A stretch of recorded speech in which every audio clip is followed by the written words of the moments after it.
नमस्कार, आप देख रहे हैं न्यूज स्टेट का डिजिटल प्लेटफॉर्म और मैं हूं आपके साथ में ऋतु तोमर। बात करेंगे यहां पर उत्तर प्रदेश में होने वाले उपचुनाव को लेकर। जी हां, दरअसल 10 सीटों पर उपचुनाव हैं और मुख्यमंत्री योगी आदित्यनाथ की बात कर लें तो 3 दिन में अयोध्या का उनका दूसरा दौरा होना है। सबसे बड़ी बात यह कि पिछले 3 दिन में उनका लगातार दूसरा दौरा, बहुत ज्यादा एक्टिव वो अयोध्या में फिलहाल नजर आ रहे हैं। हालांकि क्योंकि उपचुनाव नजदीक हैं, ऐसे में जो उनका इतना एक्टिव होना है अयोध्या में, उसके पीछे एक बड़ी वजह उपचुनाव ही है। मेरे साथ में मेरी सहयोगी मुदिता भी जुड़ी हुई है, जो कि इस समीकरण को ज्यादा बेहतर तरीके से आपको समझाएंगे। जी बिल्कुल ऋतु, मैं आपको बता दूं कि अयोध्या में सीएम योगी का ये दूसरा दौरा 3 दिन में माना जा रहा है। और ये तीसरा जो दूसरा दौरा माना जा रहा है, इसमें मैं आपको ये बता दूं कि इसके पीछे का समीकरण क्या है।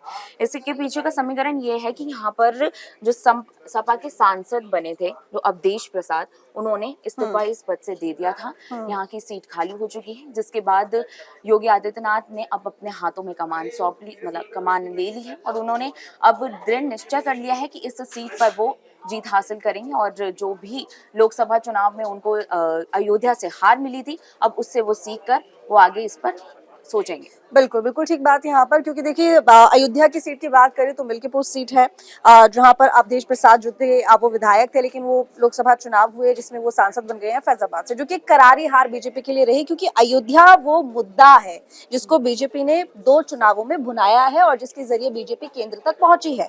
अब यहाँ पर जब लोकसभा चुनाव तीसरी बार हुआ तो ऐसे में बीजेपी का फैजाबाद से हार जाना एक तरह से अयोध्या से बड़ी हार मानी जा रही है। और ये सिर्फ बात देश की नहीं बल्कि विदेशों में भी इसकी चर्चा हुई। बीजेपी बखूबी जानती है कि भलाई वो केंद्र में है, लेकिन अयोध्या से हार उसके लिए कितनी शर्मनाक है। जाहिर है कि उस हार को जीत में बदलने की कोशिश वो इन उपचुनावों में करेगी। वहीं आपको मैं ये बता दूं कि 10 सीटों पर उपचुनाव होने हैं और 10 सीटों में उपचुनाव की अगर बात करें तो 2 सीटें, मिल्कीपुर सीट जो है अयोध्या की, और इसके साथ के अम्बेडकर नगर की जो कटिहार सीट है, इन दोनों से जो मुख्यमंत्री योगी आदित्यनाथ हैं वो तैयारियों में जुटे हुए हैं। क्योंकि बीजेपी पार्टी के प्रदेश स्तर पर जो तमाम बड़े 4 चेहरे हैं, उन्होंने 10 सीटों की जिम्मेदारी ले ली है। 2-2 सीट करके बंटवारा हुआ है। एक बड़े लेवल पर देखें, उच्च स्तर पर देखा जा रहा था कि डिप्टी सीएम और मुख्यमंत्री योगी आदित्यनाथ, इनके बीच में कहीं ना कहीं अनबन देखी जा रही थी। और हमने ये भी देखा कि किस तरीके से बाहर जो बयानबाजी है वो भी सामने आई। लेकिन उसको ठीक करने के साथ ही जो अभी जिम्मेदारी दी गई है, इसके पीछे एक बड़ी वजह यह है कि मुख्यमंत्री योगी आदित्यनाथ ये भी चाहते हैं कि इन उपचुनावों में बीजेपी एक बार फिर से अपना झंडा गाड़ दे। और जो बातें मुख्यमंत्री योगी आदित्यनाथ के ऊपर आई कि कहीं ना कहीं उनके नेतृत्व में कमी रही है, शायद इसी वजह से लोकसभा चुनावों में हार का मुंह देखना पड़ा है। हार नहीं कहेंगे, लेकिन काफी हद तक जो उन्होंने अपनी सीटें हैं वो गवा दी और बड़ी पार्टी समाजवादी पार्टी उभर कर आई। और मैं आपको एक यहाँ पे एड ऑन भी कर दूं कि यहाँ पर इसी के चलते, यहाँ लोकसभा चुनावों के चलते जब उनको एक करारी हार मिली थी, तो अब सीएम योगी वहाँ पे अयोध्या में जाकर उन्होंने बैठक की है। सभी कार्यकर्ताओं के साथ उन्होंने बैठक की और समीकरण जानने की कोशिश करी। कोई भी जो भी गलती हुई है अयोध्या में उनसे पहले, उन्होंने वो चाहा कि वो इसको अब आगे ना दोहराए और उनके साथ हमेशा, मतलब वो आगे अपनी गलतियों से सीखे। और इसी के साथ उन्होंने डोर टू डोर कैंपेन का भी जिम्मा उठा लिया है। मतलब उन्होंने अपने कार्यकर्ताओं को ये भी बोल दिया है कि आप घर घर जाएं और सभी वोटरों से बात करें, क्या उनको दिक्कतें हैं, जिससे अगर कोई भी इसका निवारण निकल सके तो निकलेगा जरूर। हालांकि मैं आपको यहाँ पर ये भी बता दूं कि अभी जब पहला दौरा मुख्यमंत्री योगी आदित्यनाथ ने लोकसभा चुनावों में के बाद में अयोध्या में किया है, 3 दिन पहले की बात कर रही हूँ, तो वहां पर जब वो गेस्ट हाउस पहुंचे हैं, सरयू नदी के पास में वो गेस्ट हाउस था जहाँ पर संत और महाराज भी वहां पर पहुंचे, उनके साथ में उनका डिनर था। उन्होंने उस दिन बातचीत की संतों और महंतों से, तो उसमें उन्होंने एक बात यहाँ पर कही कि देखिए, ये जो हुआ है इन चुनावों में वो ठीक नहीं है। और आप जो है इन तमाम बातों को, क्योंकि संतों की तरफ से ये बात कही गई कि उनकी उपेक्षा हुई, कुछ इस तरह के बयान आए जो कि उनको पसंद नहीं आए, तो मुख्यमंत्री योगी आदित्यनाथ ने उनसे ये अपील की, देखिए आप ही के जरिए सनातन की प्रतिष्ठा बनी रह सकती है। ऐसे में तमाम बातों को साइड में रखते हुए आप लोगों के बीच में ये संदेश पहुंचाएं कि अब की जो अयोध्या है वो पुरानी अयोध्या नहीं है, ये अयोध्या बदल चुकी है। लोगों के बीच में इस एजेंडा को सेट कीजिए, ये बदलाव लोगों के सामने लेकर आई है, क्योंकि ये ना सिर्फ प्रदेश में किरकिरी हुई है बीजेपी की, बल्कि देश में और अंतर्राष्ट्रीय स्तर पर किरकिरी हुई है। इसको बदलना है। तो कहीं ना कहीं मुख्यमंत्री योगी आदित्यनाथ अच्छी तरह से जानते हैं कि संतों महंतों को साथ में लेकर चलना जरूरी है, उनके मन में जो भी खटास है वो दूर हो। अब क्योंकि मिल्कीपुर सीट से जीत दर्ज करना कितना जरूरी है, ना सिर्फ जीत का सवाल है बल्कि मान और प्रतिष्ठा का सवाल ये बीजेपी के लिए बनता जा रहा है। बिल्कुल बिल्कुल। और ऐसे में और भी कई बातें हैं। अगर हम देखें तो समाजवादी पार्टी जो है वो बहुत ज्यादा यहाँ पर एक्टिव दिखाई दे रही है, और इसके साथ ही समाजवादी पार्टी ने जो अपना एक नया नारा दिया था, पीडीए की बात करें, इसके साथ ही हाल ही में जब नेता प्रतिपक्ष को चुना गया तो उसके साथ में पीडीए प्लस बीबी हो गया। मेरे साथ में और भी मेरे सहयोगी जुड़े हुए हैं, पंकज जी हमारे साथ में जुड़े हुए हैं, इनसे थोड़ा जानेंगे कि समाजवादी पार्टी को कैसे बीट करेगी बीजेपी, किस रणनीति के साथ में बीट करेगी। देखिए, ये जो चुनाव है, बीजेपी समाजवादी लोकसभा चुनाव के परिणाम के बाद जिस तरह की राजनीति हो रही है, बीजेपी के लिए ये बहुत ही प्रतिष्ठा साख शब्द है। और बीजेपी सूद समेत जो होता है ना, वो इसको वसूलने की तैयारी में है, और उसके लिए उन्होंने अपना मंत्र भी दे दिया है। बीजेपी के राज्य के 5 बड़े नेता, जिसमें मुख्यमंत्री हैं, दोनों डिप्टी सीएम हैं, प्रदेश अध्यक्ष हैं, महामंत्री हैं, और देखिए 5 सीट 10 सीट है, 5 लोगों को दिया गया है जिम्मा, और 5 में से हर को 2-2 सीट, सिर्फ 2 सीट, जो आप इस 2 सीट पे आप कंसंट्रेट कीजिए और रिजल्ट निकाल के दीजिए। अब ये हो गया, देखिए बीजेपी में जो अभी लोकसभा चुनाव के बाद अंतरकलह और ये सब बात आ रही थी, सीएम योगी को हटाने की चर्चा चल रही थी, केशव मौर्य नाराज चल रहे थे, है ना। तो इन सब चीजों को अब उनको दे दिया गया कि भैया 2-2 सीट लो, पहले इसको जीतो। तो बीजेपी के लिए प्रतिष्ठा की लड़ाई है, सह और मात का खेल समाजवादी पार्टी और बीजेपी में चल रहा है।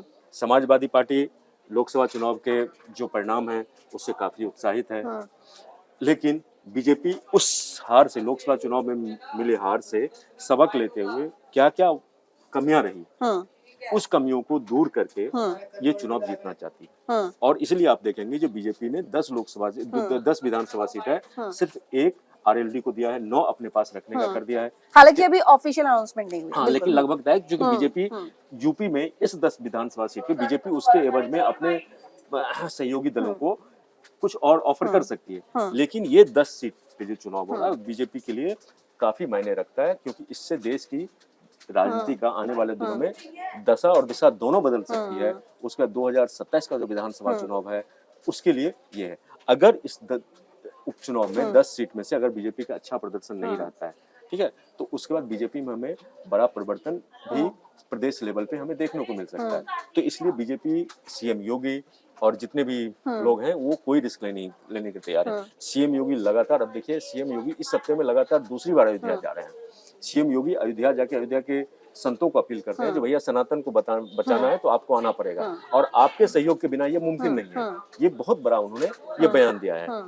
जिस सीट से ये कौन सा सीट है ये वाला, मिल्कीपुर सीट से, देखिए जो मिल्कीपुर सीट को जीतने के लिए बीजेपी ने सारे अपने घोड़े खोल दिए। उस सीट को किसी भी सूरत में बीजेपी जीतना चाहती है, और बीजेपी के लिए जो वहाँ पे अभी हाल ही में जो हुआ तो मुफीद स्थिति हालात भी उसके बन रहे हैं। तो संभावना है जो बीजेपी जो पुरानी गलतियां थी उसको ये करके, मोदी जी देते थे हर बूथ को आप जीतो, उस मंत्र पे सीएम योगी लगातार पार्टी कार्यकर्ताओं से, नेताओं से, पदाधिकारियों से मिल रहे हैं। जब लोकसभा चुनाव का परिणाम आया तो उसमें चर्चा ये हुई थी, हार के कारणों को की जब समीक्षा की गई तो उसमें क्या रहता है, जो हमारे पार्टी कार्यकर्ता हैं, पदाधिकारी हैं, उनकी बात कोई सुनता नहीं है। जो ऑफिसर समन्वय की भी प्रॉब्लम यहाँ पर सामने आई थी कि आपस में समन्वय कार्यकर्ताओं में और नेताओं में, जो बड़े स्तर के नेता उनमें नहीं बन रहे। और उसके बाद जो अगर है भी समन्वय तो अधिकारी के इतने मनोबल बढ़े हुए हैं जो उनकी बात वो नहीं सुनते। तो कोई अगर हमारा नेता है स्थानीय लेवल पे, अगर वो कोई काम कराना चाहता है, कोई उसको समस्या है, तो अगर जनप्रतिनिधि के तौर पे और इस पे वो लेके जाते हैं तो उनकी बात को अनसुनी की जाती है। तो सीएम योगी ने अधिकारियों को निर्देश दिए हैं जो उनकी बात सुनी जाए और उस पर कार्रवाई की जाए। लेकिन अगर समाजवादी पार्टी की हम यहाँ पर बात कर ले, क्योंकि समाजवादी पार्टी ने क्योंकि पीडीए का नारा दिया था, उसके बाद में उन्होंने कोशिश की कि क्यों ना ब्राह्मण जाति को भी साथ में किया जाए, क्योंकि एक तरीके से सोशल इंजीनियरिंग जो है एक बार फिर से यहाँ पर सेटल करने की कोशिश की जा रही है। लेकिन अब अयोध्या में जो हुआ रेप कांड, उसमें वो जो कार्यकर्ता था, नेता था समाजवादी पार्टी का, समाजवादी पार्टी ने अपना स्टैंड खुलकर क्लियर नहीं किया। अभी तक वो पार्टी का कार्यकर्ता है, नेता है, और निष्कासित भी अभी तक नहीं किया। क्या इसका खामियाजा समाजवादी पार्टी भुगतेगी या फिर से इसी तरह से, क्योंकि एमवाई से पुराना नाता है? अब देखिए ये क्या है, वो अब रिजल्ट का परिणाम जो हो, लेकिन अभी जो सियासी समीकरण और वो जो बनते आ रहे हैं, देखिए बीजेपी इसलिए जो वो सीट है मिल्कीपुर सीट, उसको सीएम योगी ने अपने पास रखा है। उस सीट को अगर उस सीट से बीजेपी जीत जाती है तो एक बहुत बड़ा मैसेज ये जाएगा, ठीक है आपने अयोध्या, अवधेश प्रसाद ने अयोध्या जीत लिया, लेकिन मिल्कीपुर सीट जो थी वो हमने बरकरार रखा है, मिल्कीपुर सीट, और एक सीट वो जहां से कि अखिलेश यादव करहल सीट करहल थी, हाँ सीट, करहल तो सीट। ये करहल, ये 2 वीआईपी सीट है। हाँ और लेकिन ये करहल दोनों, सीट तो ब्रजेश पाठक के पास में, डिप्टी सीएम। हाँ, हाँ, लेकिन मैं ये अंबेडकर नगर की जो कटेहर सीट है हाँ, वो मुख्यमंत्री योगी हाँ, आदित्यनाथ लेकिन उसकी ये जिम्मेदारी मैं ये बोल रहा हूँ, ये 2 सीट वीआईपी सीट है। अगर इन दोनों सीट को बीजेपी अपने कब्जे में कर लेती है, ठीक है, तो एक अलग मैसेज आएगा। रही बात मिल्कीपुर का, तो देखिए मिल्कीपुर जो सीट है, ये अभी जो बच्ची के साथ जो घटनाएं हुई, उसका अभी उसमें देखिए राज्य सरकार काफी सख्त नजर आई, उसका डीएनए टेस्ट वगैरह इसका भी हो रहा है।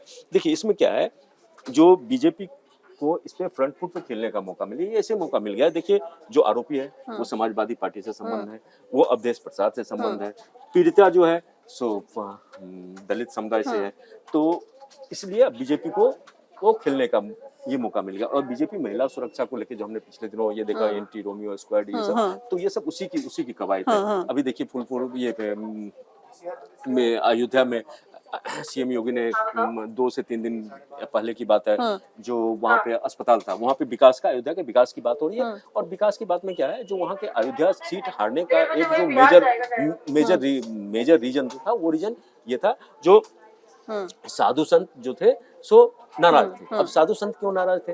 तो साधु संत इसलिए नाराज थे, जो वहाँ का जो बसावट था अयोध्या का, जो छोटी छोटी गलियां थी, छोटे छोटे घर थे, और वो पुश्तैनी थे, लंबे समय से विकास के नाम पे उनको तोड़ा गया। अब वो उनका टूटा, तो उनको कहाँ उनको बसाया जाए, इसका कोई एक प्रारूप नहीं आया था। अच्छा, मुआवजा है, मुआवजा का भी जैसी खबरें आ रही, मुआवजे का भी ठीक ढंग से अभी तक वितरण नहीं हो पाया।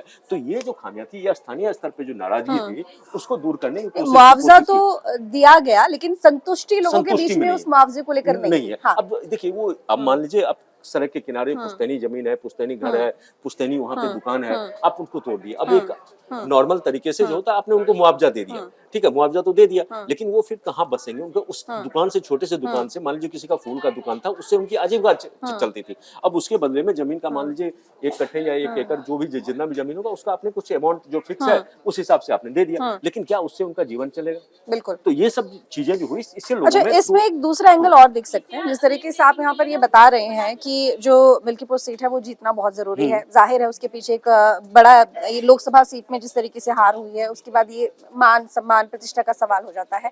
लेकिन इसके साथ ही, क्योंकि मुख्यमंत्री योगी आदित्यनाथ ने खुद इसकी जिम्मेदारी ली है, ऊपर से बात ये भी है कि डिप्टी सीएम केशव प्रसाद मौर्य और मुख्यमंत्री योगी आदित्यनाथ के बीच में जो एक खिंचाव देखा गया था पिछले कुछ दिनों पहले, अगर इस सीट पर इस बार भी मन मुताबिक परिणाम नहीं आता है, तो हो सकता है कि वो जो खिंचाव देखा गया है, एक बार वो फिर से सामने आ तो जाए। ये देखिए ना, उसको कितने कितने मतलब बीजेपी जो केंद्रीय स्तर पे है, उन्होंने इस जो पूरा जो इनका था, आपस में जो द्वंद्व लड़ाई चल रहा था, उन पांच जने जो थे, पांचों जने को दे दिया 2-2 सीट। अब आप परफॉर्म करके दिखाओ, फिर बात होगी आगे की। बिल्कुल। तो उनकी भी परीक्षा है, वो जिनको जिनको जो सीट दिया गया उनका भी है। अगर हालांकि स्वामी प्रसाद मौर्य की माफ कीजिएगा, केशव प्रसाद मौर्य जी की बात अगर हम करें, डिप्टी सीएम, तो उनके पास भी जो सीसामऊ सीट है, वो एक ऐसी सीट है जिस पर समाजवादी पार्टी पिछले कई दशकों से हारी नहीं है। बड़ी मुश्किल सीट है, अगर वो जीत जाते हैं तो वाकई में बड़ी बात है।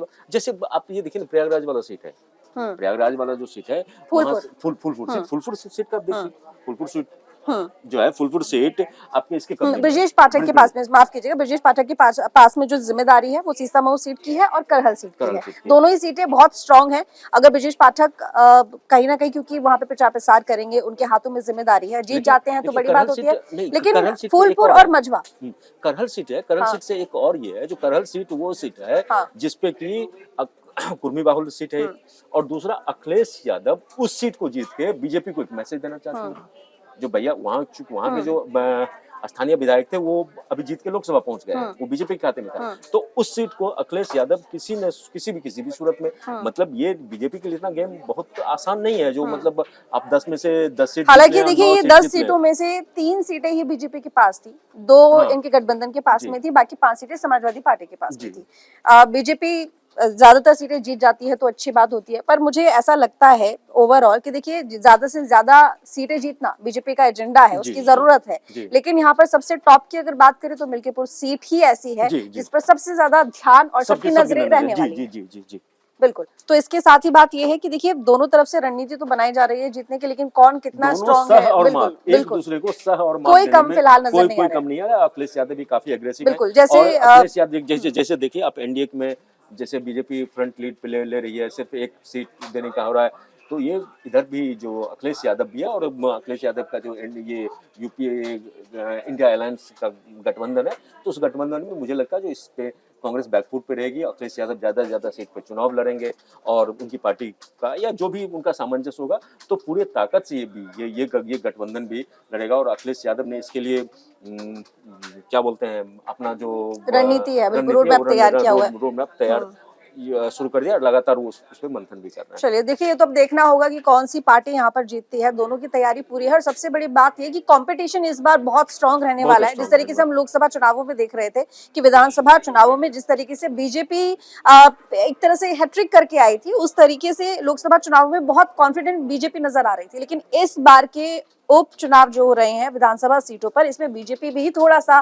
घबराई हुई है, क्योंकि वो ये जानती हैं कि फिलहाल स्थिति वो नहीं है जो पहले थी। अब क्योंकि ये सेमीफाइनल है 2027 से पहले का, तो बहुत जरूरी है कि इस बार अच्छे से अच्छा परफॉर्मेंस करके सीटें जीत ली जाएं। हालांकि हम यहाँ पर बात ये भी कर रहे थे कि जो तमाम सीटें हैं 10 की 10, वहां पर किस किस को कौन सी जिम्मेदारी दी गई है। मुख्यमंत्री योगी आदित्यनाथ की बात करें तो 2 सीटों की जिम्मेदारी उनके हाथ में है। मिल्कीपुर सीट है जो कि अयोध्या से है। वहीं अगर हम देखें तो जो अंबेडकर नगर है वहां की कटेहर सीट है। और इसके साथ ही अगर हम डिप्टी सीएम केशव प्रसाद मौर्य की बात करें तो उनके पास में फूलपुर सीट है और मजवा सीट है। वहीं अगर हम ब्रजेश पाठक की बात करें डिप्टी सीएम, तो उनके पास में सीसा मऊ और करहल सीट है। इसके साथ ही अगर भूपेंद्र चौधरी जो कि बीजेपी प्रदेश अध्यक्ष, उनके पास में मुजफ्फरनगर की मीरापुर और मुरादाबाद की कुंदर की सीट है। और प्रदेश महामंत्री संगठन धर्मपाल को अलीगढ़ की खैर सीट दी गई है। और साथ ही गाजियाबाद की सदर सीट जीतने की जिम्मेदारी उनके कंधों पर है। देखिए तमाम बड़े चेहरे हैं ये प्रदेश स्तर पर जिनके कंधों पर ये जिम्मेदारी है।